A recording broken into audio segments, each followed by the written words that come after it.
Hello, everybody, and welcome to this. This is your weekly Ring of Honor Wrestling review. I'm your host, LK from ProWrestling.me and KocoSports.net, and this is your Ring of Honor review for the 20th of July if you watch this on Comet TV, the 18th if you watch this on the Fight TV app, and the 16th if you're listening to this whilst you watched it on the syndicated broadcast channel, obviously, because obviously this company is owned by Sinclair, so they're on the Sinclair broadcasting stations all around America. I watched this on the Fight TV app on the 19th. It's currently the 21st of July 2016. Thank you very much for joining me today. Very strange show, but do you give this show a win? Do you give this show a loss? Or do you give this show a tie? I'm going to give this show a strong tie. I enjoyed some aspects of the show, didn't enjoy others. It really was a hit and miss show for me. I enjoyed the debut of Jay White. To summarize, Kamatachi is not too shabby. Again, I slaughtered names like it's a second language. That's how bad I am in languages. It's a fucking joke. The addiction were involved in the storyline. Motor Machine Guns were involved. It was okay. I mean, Taylor and Keith Lee in their debut were pretty damn decent.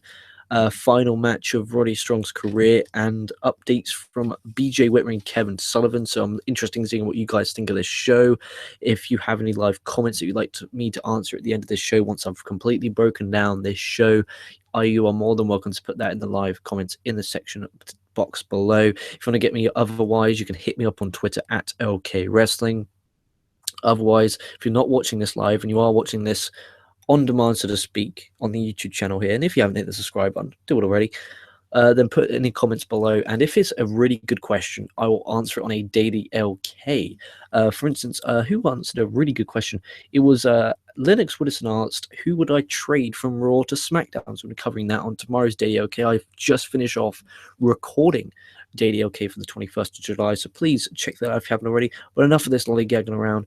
Let's get to the actual review. So the opening match of the evening was Kamatachi. Oh, Kamatachi. Oh, come on. Dude, I'm English. We slaughter languages pretty damn well. And it takes a lot to slaughter a person's name. And all due respects out there. But please have a name simpler like Jay White. That's a simple, easy name that rolls off the tongue. Jay White. Not Kamatachi. Kamatachi. Or whatever. K. We're going to call him, for instance, we're going to call Kamatachi K-Doc. That's what it'll be known as, K-Doc. So Kamatachi, whatever his name is now referred to, as of now, K-Doc. Okay, that's what we're going to call him. This is obviously Jay White's Ring of Honor debut. He's been working as under New Japan Pro Wrestling as a young lion with obviously David Finlay and Sho Tanaka. Sorry, again, slaughtering names. That's what I do. That's what I do. Remember Dolph Ziggler cutting out in a decent promo back in 2012. I'm going off topic. Come on. Match happening because of the brawl at the Best in the World event. Jay White was watching as a fan when K-Dog came over and attacked, and there's a thing going on with the addiction teaming with K-Dog, and then you got K-Dog going after White. It's all well and good here just to get Jay White over, and the purpose of this match was that, to get Jay White over. And in my opinion, they did a pretty good job. Even though it is only K-Dog, it does advance very quickly. K-Dog hits a nice running dropkick off the apron. Daniels is ringside. He keeps beating on Jay White when the referee is distracted, which is obviously, in my opinion, going to lead to a White and Daniels feud. And then this is going to be the feud where Jay White gets his first big win. And I'm going to be honest with the Death Before Dishonor pay-per-views coming up in only a mere few weeks. And obviously with Ring of Honor only being an hour long, they need to feature everyone from their roster. I mean, next week we've got Kyle O'Reilly versus Jay Lethal for the Ring of Honor World title.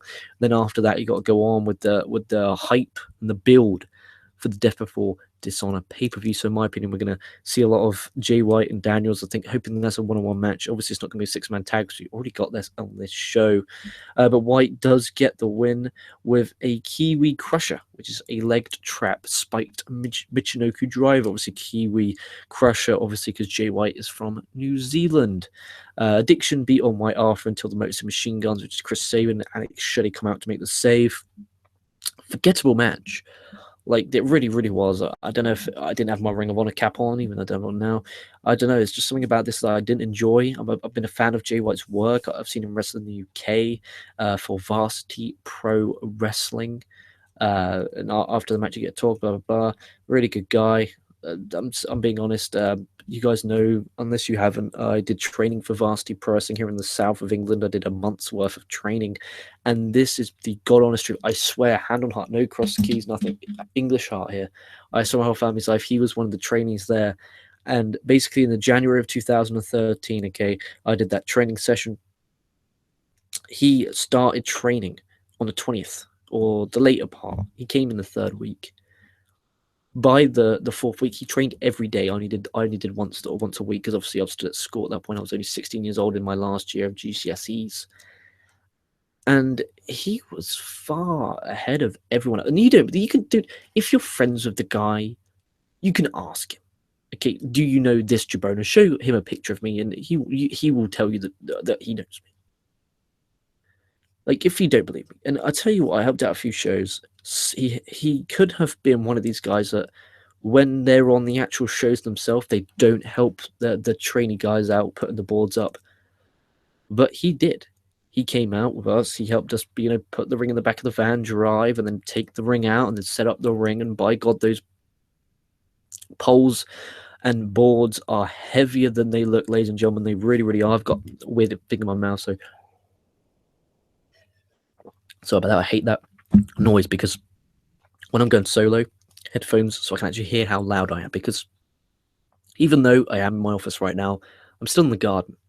It's 1:12 a.m, so I don't want to be too disrespectful to the neighbors, because I don't want to get punched when I wake up in the morning. But yeah, so tell you what's a great guy. I've seen him wrestle Marty Skrull in Varsity Pro Wrestling at the Portsmouth Guildhall. That was a good match, and I was thinking he's great, and I was very disappointed with this match. So you would think I'll be a bit, lighter on the guy, considering I know the guy. Well, I don't know him. Like, I've probably spent 24 hours with the guy, like a few hours training. I trained with him 3 times, 3 training sessions. Set up the ring with him one in Plymouth, I think twice or 3 times in Portsmouth, twice in Basingstoke. So I've seen a few times, fair few times. But yeah, really great guy. Give this guy a watch if you haven't, or just check out some of his stuff on New Japan Pro Wrestling. And if you don't believe me, go fuck yourself. If you do, you should. And I have proof. If you want me to get a photo or whatever, I don't care. Jesus Christ, the popsicle stick. Yeah, so he did get the win. Okay match again. Just really, really forgettable. Moving on. Oh, that wasn't it. See, that's how forgettable it was. We have after the match, Motor Machine Guns asked for a 6-man tag. Nigel McGuinness, who's on commentary with Kevin Kelly, doing a fucking magnificent job. He agrees with these terms. So we have Motor City Machine Guns and Jay White versus The Addiction, the Ring of Honor Tag Team Champions, and K-Dog. Daniels, I always talk about this on Ring of Honor reviews, on New Japan Pro Wrestling, on Impact reviews, and I still don't seem to bring it up on WWE for some really strange and weird reason, but he's one of those guys that when I look at and I'm looking down a match card, like, will I buy this or will I watch this if it's a TV show? He's one of those guys that I always look at and always groan. Like, oh, he has to be on this show. Like, I understand why he's on the show, because obviously he's setting up a feud with Jay White, because obviously they're going to do Jay White versus either K-Dog or Jay White versus Daniels in the future. Obviously, my expectations are the Death of War Dishonor event, if I'm going to be completely honest with you. But that's what I'm expecting, and I groan and moan and bone when I see this guy on my TV. Like, dude, you've been wrestling since like 1993. Please, my friend, hang the fucking boots up, please. Crowd are uninterested. They're if they're deader than dead. Like, they're far down the grave. Like, it's not even funny. There's just, they don't care about all of this match. Like, the Addiction aren't over, in my opinion. Like, they're really not. You have Motor Machine Guns who were over in Impact. They come over to Ring of Honor. Now they're like 10 years older than what they were when they were over.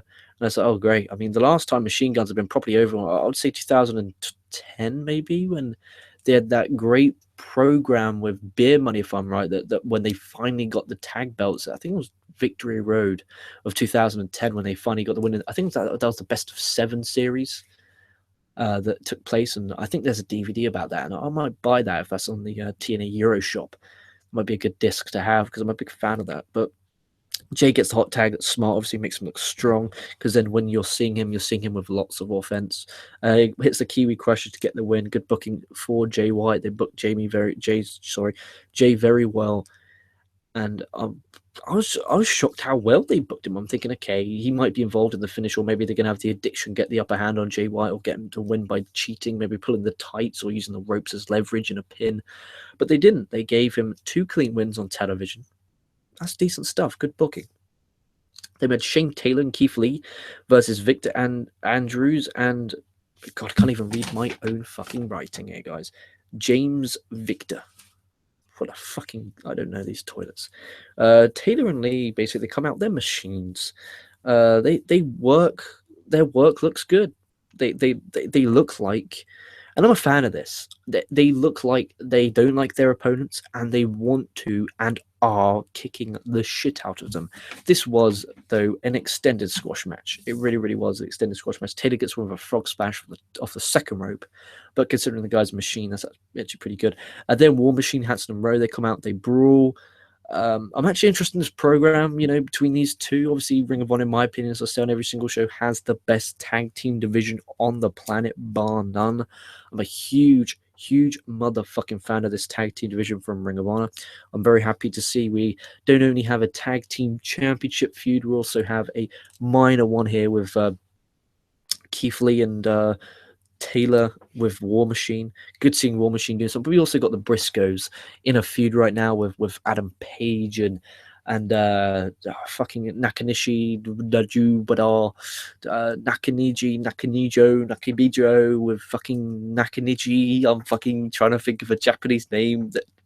Takahashi. That's the Nujiro Takahashi. That's the guy who he's teaming up with on the final day of the G1 Climax. You wouldn't believe that I'm covering New Japan Pro Wrestling on this channel, would you? Jesus Christ, and a popsicle stick. Unbelievable. This awesome spot that happened. Keith Lee hit a running flip over the top to the floor onto everyone. Really nice spot. And for a guy that size, and if you've actually seen the size of him, it's absolutely magnificent. We have BJ Whitmer and Kevin Sullivan. They come out. BJ, Blowjob Whitmer, I like to call him, cut a promo waffling on about shit.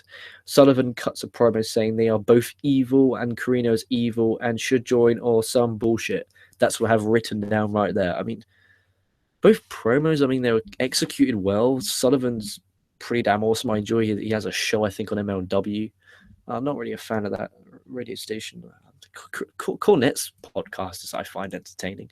That's one of those things. Like, if you're in like a really funny mood, like you get the giggles, like you're just fucking like, oh, I'm in a fucking great mood. Check out Jim Cornet's podcast. It's fucking hysterical. Wait, 101 in broadcasting. Don't plug anyone who doesn't plug you. Scrap that. Poor bad boy. So we have, dude, fuck that. I tried to be nice out of respect for Mr. Kevin Sullivan. But that stunk. I don't understand a word that's coming out of their mouth. I don't know if that's the point, but it bored the fuck out of me. Then we have Mr. Ring of... Let's talk about something great. Okay, so we have Roderick Strong versus Dalton Castle in the main event, match of the night. A pumped up Roddy Strong. You can tell by his eyes during his entrance, that he is ready for this. He's pumped, he's motivated, and when I see a guy that's motivated and comes out with teary eyes, it obviously means passion. This is his last Ring of Honor match. He's been there since the donkey's years. Roddy Strong was there. He was the world champion when I started getting into Ring of Honor Wrestling. My first show was Final Battle 2010. Can't believe that's 6 years ago. He was world champion. He faced Davey Richards and retained the Ring of Honor world title in a magnificent match. He went on to lose the title Man Matt Mayhem 4 against Eddie Edwards in 2011. He's Mr. Ring of Honor. He's won the TV title. He's won the tag titles. He's won the world title. He's won everything. The guy's synonymous with Ring of Honor. In my eyes, because he was the first world champion, and I guarantee if he's asked this to Koco as well, when you picture Ring of Honor, you picture Roddy Strong. And I'm not just saying that because it's the finals match. That's just my opinion. Some say Briscoes. I'd say Roderick Strong. Strong, dude, there was some really nice stuff in here. He hit this vicious Olympic slam back first into the buckle, and picks him up and launches him. Really good stuff. Castle dives to the outside, and is there anything this man can't do? He's got a great character. He can cut a great promo. He can tell a story. He is different. He is strong. He is athletic. There is nothing this man can't do. And I'm just waiting for WWE to pick their bones. I like Ring of Honor. What they do is they don't just throw them in the deep end. They slowly build, like a New Japan Pro Wrestling main event. You know, start slow, boom, boom, boom, boom, boom, boom, boom, and that man's going to make them a lot of money one day. Crowd strangely quiet. I don't know if we're coming to the end of the tapings now, or the way that the arena's mic'd, or I don't know, but it just seems quiet. Strong hits a nice superplex, floats over into a gut buster, then a sick kick for 2 for a great near fall. I generally thought that was it. Strong goes for a jumping knee, but Castle catches him midair and hits a boomerang to get the win. Enjoyable match. You know, both men really worked hard, and lots of people say that, oh, they worked hard, but you can just tell as a fan that they're working hard because of the way they're working and the intensity and the way they're hitting. If they're hitting each other a lot harder, you know, they putting in more effort. Like, I'm not saying that guys who didn't, you know, who also wrestled on the show and put enough effort in. It's just they gave more and they told a good story. Really enjoyed this match. Smart booking, obviously. Castle with a win over Roddy Strong. Next week, they then the show ended with a hype video of O'Reilly and Lethal for the Ring of Honor World Title, and then he will also give you this a breakdown of Ring of Honor Wrestling.com uploaded a YouTube video where they gave Roddy Strong's farewell speech. He after the show went off the air, he clapped the hands of every fan. They all trying to thank you, Roddy. You deserve it. Blah blah blah blah. Gimmicks, and then he cut a promo saying, "No matter where I end up, I will always be Mr. Ring of Honor." And he's saying it with tears in his eyes, and it was absolutely magnificent. I recommend everyone watching this right now, once this show's finished, check out Ring of Honor Wrestling's YouTube channel.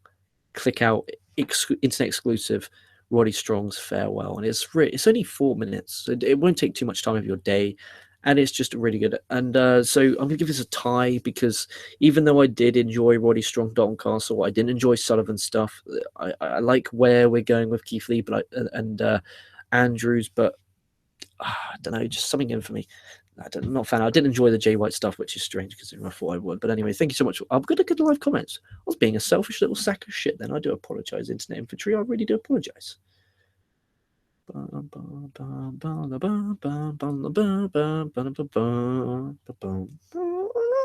Sorry. Oh, come on, you little live motherfucker. 2 likes, 0 dislikes. Oh, sorry, there's never. Oh, we have some questions from Paul Away. Hardest working man on YouTube. Hashtag LK. Thank you very much. I do appreciate that. And I do want to be the hardest working man. And then when this does become the next big thing, no pun intended, we will be able to say you guys were with me from the start. And I will appreciate that. Roddy NXT bound for sure. Yeah, that's from I Am Mikey, Mike Ashman. Yeah, I see this as him basically going on to NXT, but he is working Evolve, which in my opinion I call the farming system for NXT, which obviously the farming system for the WWE, so I do see that. After WWE raids NXT to fill up SmackDown, Strong will be next to carry NXT as the workhorse. Yeah, I do agree with that. Daniel still has a chance as he reinvents himself. I always wanted the Fallen Angel to get title run upon his retirement at least. Dude, I was just speaking of retirement, I wanted to retire. Good shout. Do you want Chris Hero to return to ROH? I don't mind what he does as long as he's wrestling. I mean, you guys know I hackle Kevin Owens a lot for his weight, and Chris Hero's just. I'm seeing him. Who's he wrestling? He's wrestling at a Revolution Pro Wrestling event that I'm going to. I'm really looking forward to that. I'm going to the Vader and Will Ospreay match, and I'm pumped for it. It's going to be Uprising, and I'm going to be giving you coverage of that for sure. Let me have a quick look at who Chris Hero is facing. Chris Hero is facing Marty Scurll in the London York Hall, and Ricochet is also there. You got obviously Vader, Will Ospreay, Pete Dunne versus Ricochet. Great lineup, and I'm really looking forward to going. And I might take. I don't know about the laws of YouTube and how it'll work, so I'll hit it up with Koco beforehand. But I'm thinking of recording, not obviously the entrance music, but recording the match of Will Ospreay and Vader and uploading this on this channel. I am Mikey Mac Ashman. Kazarian, I feel, has given up. Very true. They both need to fire again. Same for most of Machine Guns. Both teams have potential to catch fire. I think it's past their time now. Like, if this was 2012, maybe 2013, 2014, really? 2015, no. 2016, go fuck yourself. There's so many great teams like War Machine you could push. Paige and Takahashi. Sorry, I actually got his name right this time. I'm so bad at Japanese names. You wait to watch Malucha. You know, this could be in an hour's time. It's already 1:25 a.m., so I'm starting to get a little bit tired. But, dude, wait till like 3 a.m. I'm gonna be slaughtering these names like there's no tomorrow. Really, really am. Unbelievable. Yes, thank you very much. Even live comments. If you're watching this post live, feel free to drop a comment. If you are wondering, like, oh, blah blah blah, I want to know, blah blah blah, blah. It could be anything in the world of pro wrestling. Please feel free to drop it, because tomorrow for Daily LK, as you guys know, I hope I have a daily show where I cover the news. But news dropped a little bit today. I have to talk about schedules. I have to talk about Heath Slater, Evolve, PWG. So check that out if you haven't yet. So tomorrow's show is going to be from Lennox Whitson asked the question. Let me write that down on my notes so I remember to give him a shout out on tomorrow's show. Lennox Whitson asked, who would you trade for Raw and SmackDown to make the shows better in your opinion? So I'm going to be covering that tomorrow. And if there's I'm kind of going to go for a brand topic. So if there's a question about the draft you want to know, feel free to just drop it in the comment section of either videos, and I'll be guaranteed to add it to that video. Thank you so much for watching me live. If you're not, thank you still for watching. Make sure you leave a like, make sure you leave a comment, make sure you hit the subscribe button. Make sure you check out Mr. David Koco's new book. It's called Operation Freak Show, available on Amazon.com, Amazon.co.uk to pre-order today. So please go out of your way to buy that book and support this channel. We have a Patreon page. We have a merchandise page. I need to put the merch back in the link. I'm going to put the merch and the Patreon page in the link in the description, so you can check them out after. ProWrestling.me, KocoSports.net, that's KocoSports.net, where the world goes to get cash over combat sports, and above all, where it's okay to be a passionate fan. Next show will be an Ultima Lucha Dos Night 3 review with myself, Boom Booms, maybe Sammy. Not too sure on that one at the moment. But most importantly, make sure you stay safe. Make sure you stay well, because there's a absolutely disgraceful, disgusting, and dirty world out there. They'll be catching your asses down the line.